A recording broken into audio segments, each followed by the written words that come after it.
Hello, I'm Geoff Kersey, and in this first lesson I want to break down some of the mystery of watercolour and show you that even if you've never picked up a brush before, you can do it.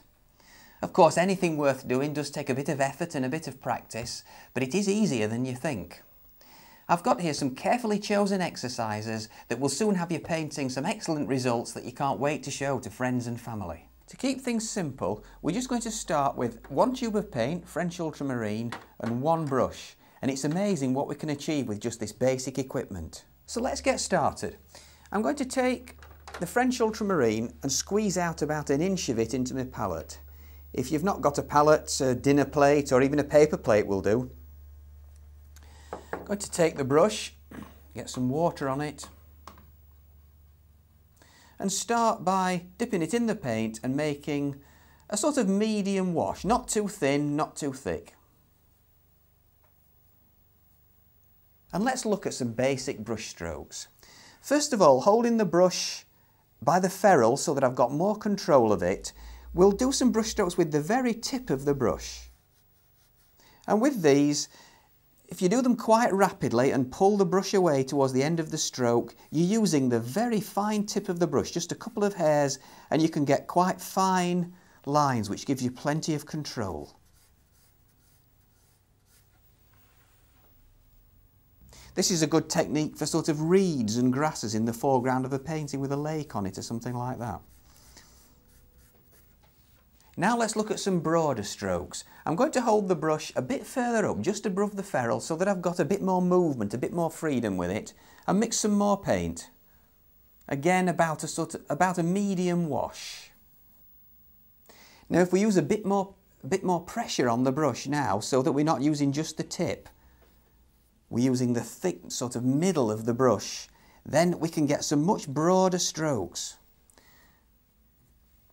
As we come to the end of the stroke, you can make it thinner, make it finer still by releasing the pressure, which again uses the very tip of the brush, the very front hairs of the brush. You can fill quite a large area of your paper quite quickly using this method. Now let's look at a very simple wet in wet wash. I'm going to totally clean the brush and just wet an area of the paper with clean water. Now again, just holding the brush above the ferrule, I'm going to get plenty of paint on the brush. Be generous with the paint. And I'm going to almost lay the brush on the paper, just dropping it in and letting it spread on its own. Try not to cover all the wet area, leave one or two little gaps. You can see now how you would start to create a sky using this method. The key to this is not to spend a lot of time on it. Limit yourself to about 20-30 seconds, take the brush away. It's very interesting to see then how this carries on working on its own. The colours gradually spread and soften into the background. Now let's look at some dry brush work. This involves holding the brush in a different way altogether. I'm going to take it with my thumb at one side of the handle and my four fingers at the other, and in this way I will lay the flat of the brush against the paper. You'll see how that with a watercolour paper it has dips and peaks and little bits of texture like this, and you're trying to just catch the raised surface of the paper with the paint. Your paint should be thicker for this method, so I'm going to put some more of the ultramarine pigment into there, and then just trying to delicately catch the side. With the side of the brush, just catch the texture of the paper. We can vary this by making it a bit thicker, putting even more pigment into it. And it requires a delicate touch. You're just sort of skimming the surface. This could look like foliage stuck up through the snow or something like that. It can also be used for creating the patterns of rocks or something like that in a seashore. Still using this quite thick paint, we could then use the very tip of the brush to create a few sort of branches and twigs. Don't put too much pressure on, so you're just using the very point of the brush.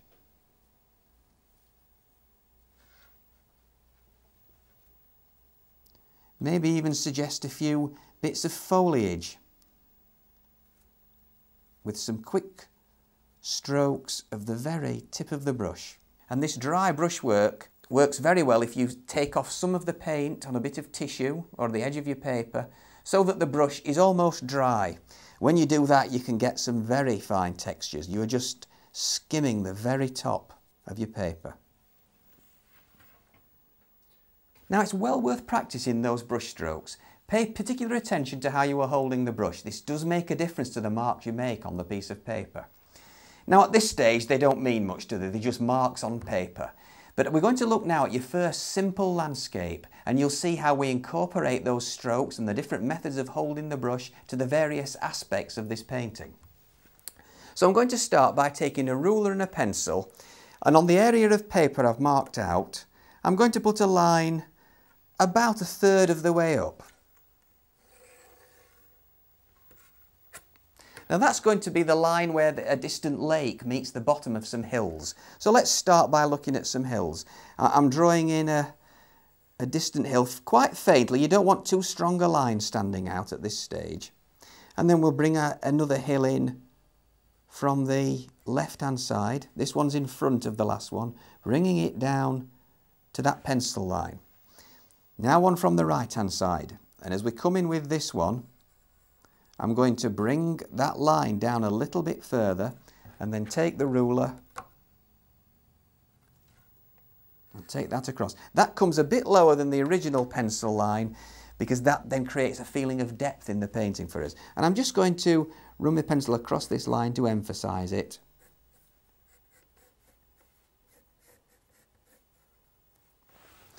Now the first thing to do is to mix a thin wash of paint. We don't need a lot of pigment in this, but we do need quite a lot of water. Now mix plenty of it. One of the things that often goes wrong with wetting wet washes is if halfway through putting the paint on, you have to stop and mix some more. It's better if you've got too much than not enough. When you've got your wash ready, make sure your brush is washed out and completely clean. We're going to wet the top area of the picture with clean water, and it does need to be really clean water. So let's start with the whole of the top area, the whole of the sky, coated with clean water. Not too much. At this stage, if you make it a puddle of water, it will be much harder to control. It's a case of getting a nice, even coating. Ignore the hills. It's very important that you ignore them and just paint the clean water right down to that ruled pencil line. Try and keep that as straight and neat as possible, or there will be an opportunity though to neaten it up later on. Now I'm charging the brush up with this wash, and I'm going to start at the top of the sky laying this wash in. Taking care to leave a bit of white paper as well. I don't want to block out all the light by just covering it in blue paint.